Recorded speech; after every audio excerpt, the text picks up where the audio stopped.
Another week, another Nomad release. I cannot believe how fast this developer, Stephane, puts these updates out to us. It's just insane speed, and they're good, solid updates with great new tools. So every one of these tools will be useful to you as an artist. So let's take a look at 5 things that have been added to Nomad in recent updates.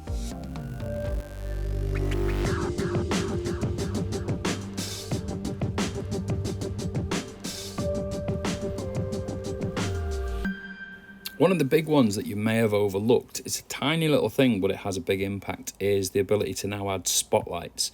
So if you've got a scene like this and you go up to lights, you can just add lights as we have done for quite a few versions. And up until now, we get these lights here, which are world lights pretty much. You can move them around, but that doesn't matter one bit. You can put them wherever you want. It only matters how you rotate them, because it just basically takes into account the whole world, wherever they are.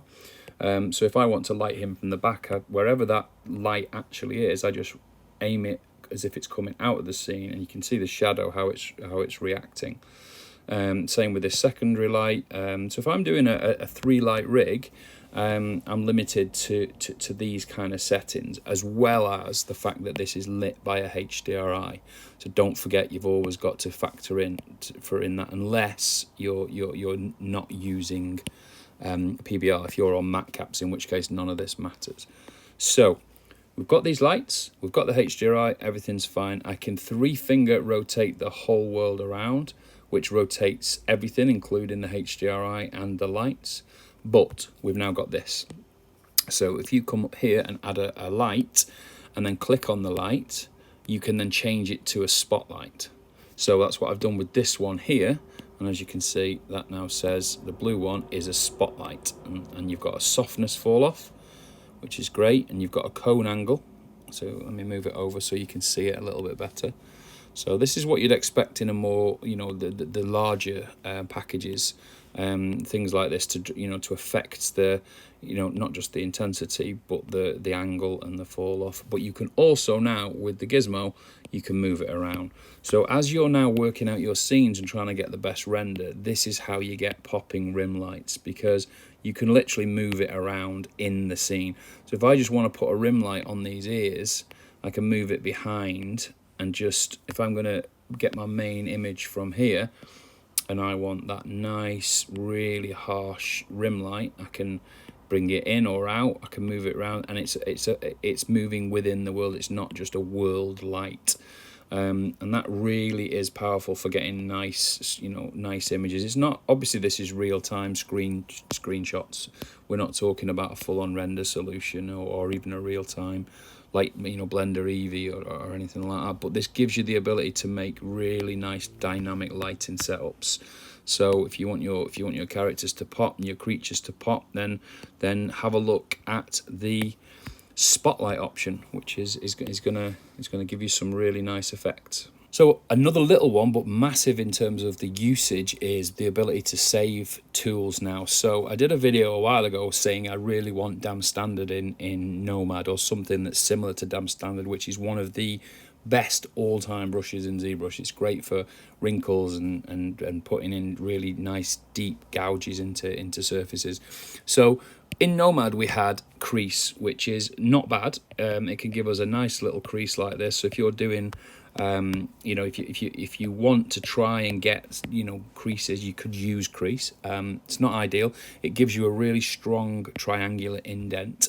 The slopes of the way that it does the creasing isn't exactly what we want. So what you generally would do is go to clay and then come over to settings up here, and if you look in settings, you can change your fall off. So hit custom, and then in here we can change the profile of the stroke, which is always useful. So we could make that make it a much more pointed, like so. So it gives you almost a tool to do the gouging in, and we could bring that right down if we wanted. We could also change the alpha and make that a much more of a dot alpha, so it gives us a much thinner alpha to draw the information from. And then you could obviously change things like the scale and lots of other little tiny settings. Now, when that's done, what that gives you is something like that. So it's better and you've got more control over it. So bear in mind that is subbing it. So you can do, if you want to do veins, you can use it that way. If you want to do increase the size, you know, you by messing with those settings, you get what you want, which is the point. And then the problem was, at that point, what we would do is we would, every time we leave Nomad, we'd have to remake that tool that we want to use. So we'd come up here, we'd do clone, click input text, score even deeper. And if you look down here, I've done 3 different brushes there. So I've got score deeper, and score even deeper. And you've got your own brushes then, and you can load them and remove them if you know. Presumably, sometimes you'll make ones you don't want, so you can just remove them and just get rid of them. So obviously your core tools will reset every time you start Nomad, but your new ones will be holding your details. So that is cool, and that is on every single tool, or certainly every tool I've checked so far. So bear in mind, you now can configure your tools with the settings up here as much as you want. So have a go at that and start making your own brushes and start making your own sets. You'll obviously see people making packs of these now, so it's really good because it means the community is going to evolve even more as people start creating really cool sets of these. Okay, big one, the tube. So tube is something we've wanted for quite some time. You see it in a few other programs, and it's a really useful thing for doing hair and tentacles and rope and anything on you know, basically this long and thin. So we've got settings. Obviously we turn it on, and then we look over here and we've got curve, path, symmetry, and closed. Now, if you want to roll around, you have to go back to view, of course, if you want to do your normal moving around. So remember to switch that on and off as needed with your hand. But curve will just give us this. So what we've got straight away is a way to do piping and curves. So remember view to be able to move, and then that gives you the, so you've literally hit view, and what arrives is this. And this is the ability to then move that curve around based on these points. So let's go back and delete a few, and we'll just start with 1 so I can show you what that looks like. So we'll just do 1 down here like this, like so. And if I now go to view, I can now move them around. So that's useful straight away. So we've got curve based functions coming already, which is good. You can tap in the middle and add another one, and you can drag one to another and it disappears. So that's quite useful. So if we're doing, where I'm going to see this as being really useful is for things like jewelry and for things like really intricate design. And we're going to want more features, and there are features that I'm going to show you now in here. So I'll keep adding, can keep removing if I feel like they're not, you know, there's too many or not quite right. But the next thing you're going to ask is, how do I change the size? Because obviously one linear pipe like that is not going to be super useful for us, although you know, it is useful, but it could be a heck of a lot more useful if we had more features and more ways to adjust it. So if we look up here and we go up into where we would validate an item, the one that you really want to focus on is this, which is tube geometry. So what you've got is a start and end radius. So that's obviously this. We've got a button on saying same radius, so turn that off, and now you've got the ability to make it bigger and smaller as you want from the start and the end. So that's what you would see more of in things like motion graphics programs like Cinema 4D and Mash with Maya. So this is crazy good for, you know, this is where we get into the, you know, the realms of demon horns. This is where we can do you know, quite intricate plant life, you know, things that need kind of tendrils and aliens and anything that needs this kind of a little bit of organic feel to it. So you've got plenty of options there to use. So let's have a look at what else is in there. So we go back up here And we basically, obviously, we've just been playing with, you know, the start and the end. That's the one we've just covered. But now we can look at things like this. So tube hole. So what does that mean? So let's just hide that sphere and look here. You've now got a pipe. So tube hole gives us that ability to make a proper piece of pipe work. So if you really start thinking about how useful this is, you know, it's not going to take you long to start thinking about doing more you know, architectural stuff, you know, pipes on cars, things like tubing for any kind of more mechanical work. So there's plenty of options in there. If you look at this, you've got radius, start and end. So you can thin that. You probably can't see it there. Let me show you. You've got the pipe going thinner and smaller inside, and the radius is getting tighter down at the bottom. So plenty to play with there. Don't forget that you've got plenty of geometry to play with. So if we switch wireframe on and have a look at this over here, let me show you close up. There we go. I'll call that again. I'll pin it so it stays open actually. So tube topology, there you go. So you can affect it like all the way back to a cube.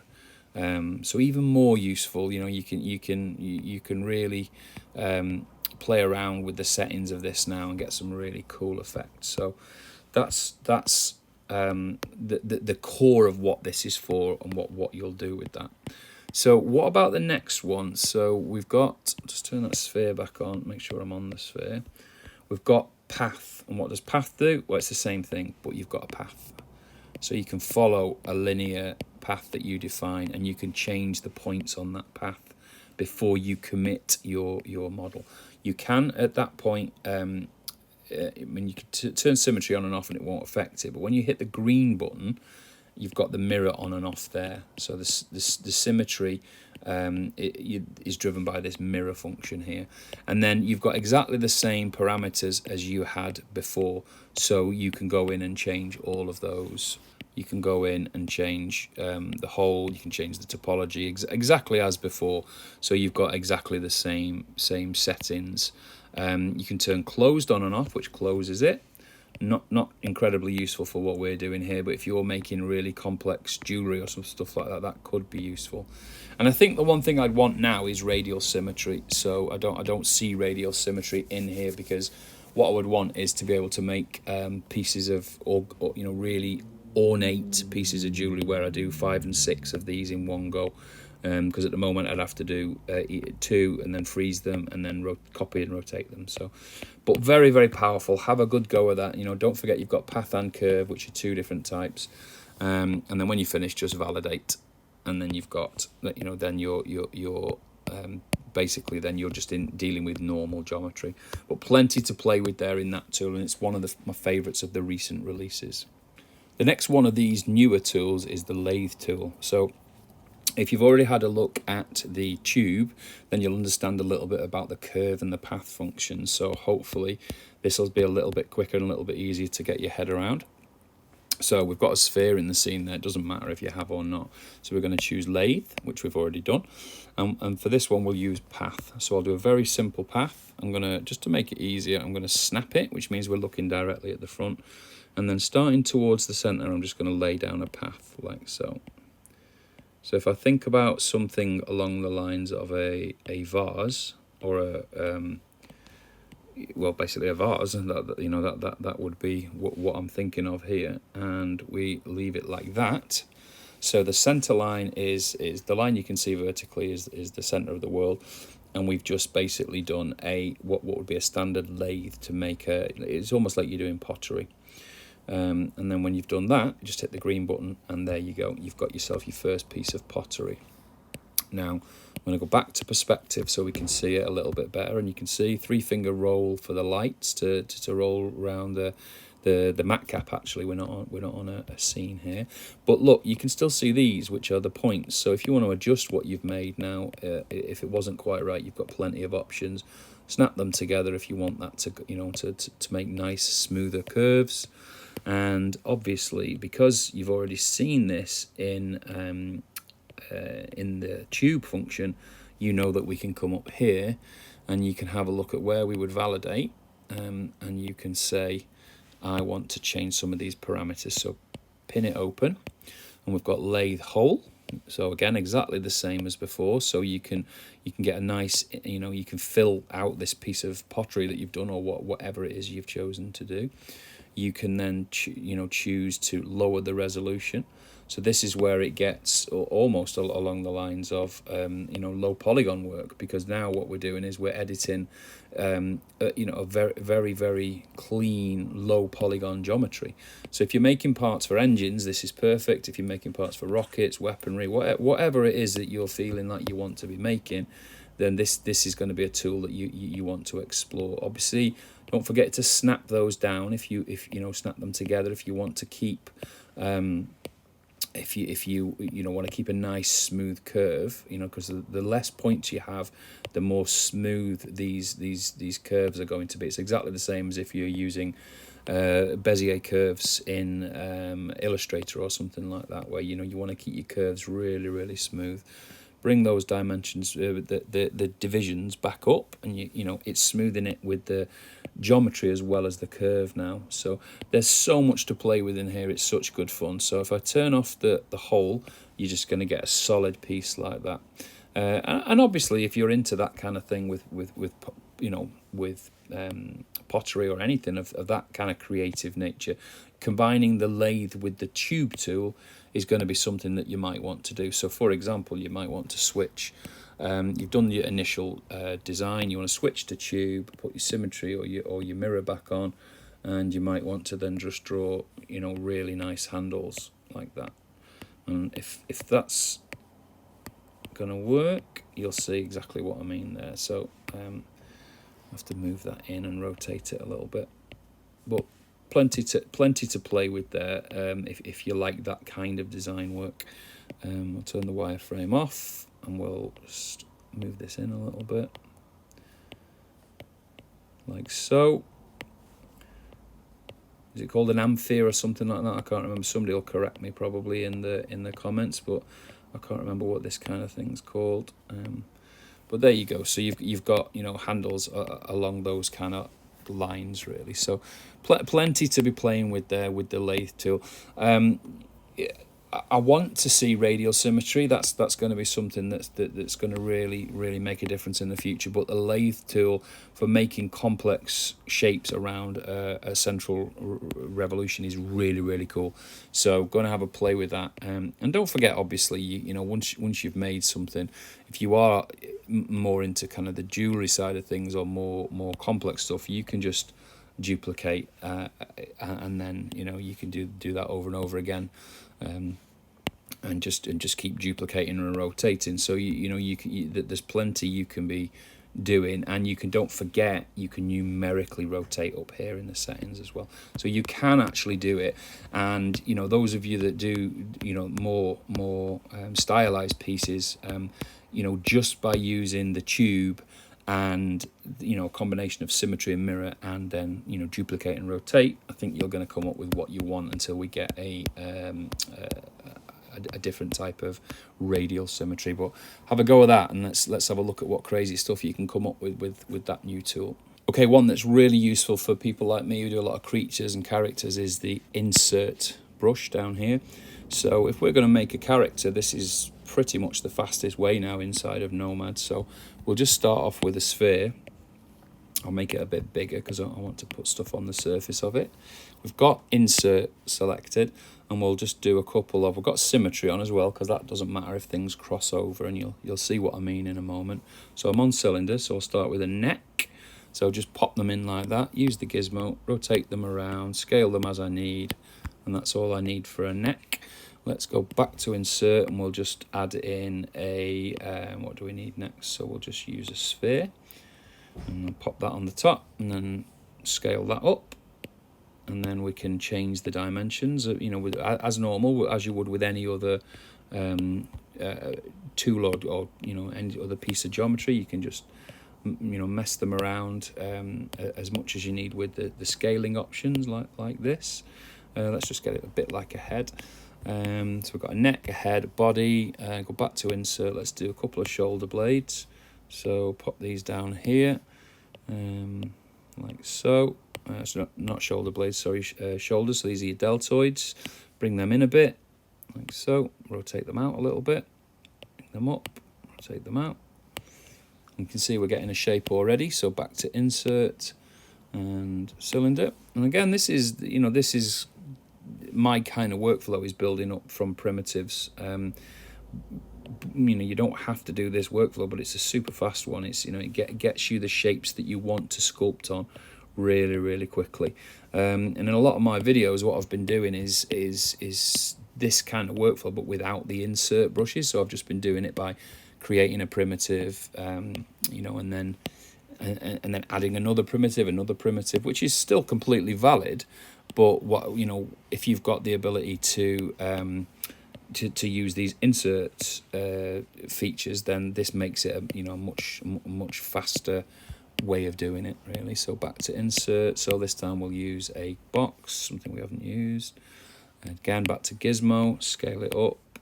Which one you use isn't really important, as long as you're getting your volumes right, and it is the silhouette working for you at this point. If not, add more shapes. What you're looking for is the form and the silhouette. So it's definitely let's try cylinder now, maybe. So insert cylinder. You know, as I was saying, what you're trying to achieve is to get yourself something to sculpt on top of that is holding, or is got the ability to hold the shape that you want to sculpt, and that's what we're aiming for. So insert brushes, you know, very common in programs like ZBrush, and you know, similar things in Blender and lots of other programs now. So if that's everything there, if that's, you know, say that was you just want to do an upper half of a character, all we'll do there now is we'll just go over to your list here, strike down on the side to select them all, and then with voxel merge we can have a go at what size do we want. Quite low for this because we're going to sculpt. Voxel merge them together, and I mean, it's very low look, but that's what we wanted, because now we just smooth that down, and now we've got something to sculpt on. So that is how I would start a lot of jobs now inside of Nomad, simply because we've, you know, that's faster even than doing our than doing the way I used to do it, which was, like I say, adding primitives. This will give me everything that I need for the shapes and the silhouette before I get, you know, before I go to that, you know, to that next level. So have a go at that. Try one of every one of the primitives, so you can get a feel for what's in there, and you'll soon have, you know, you'll be blocking out your shapes much faster than you would imagine. Really, it does really speed you up having these kind of insert tools, you know, without having to do it one by one. So let me know how you get on with that one. That's another cool addition to Nomad.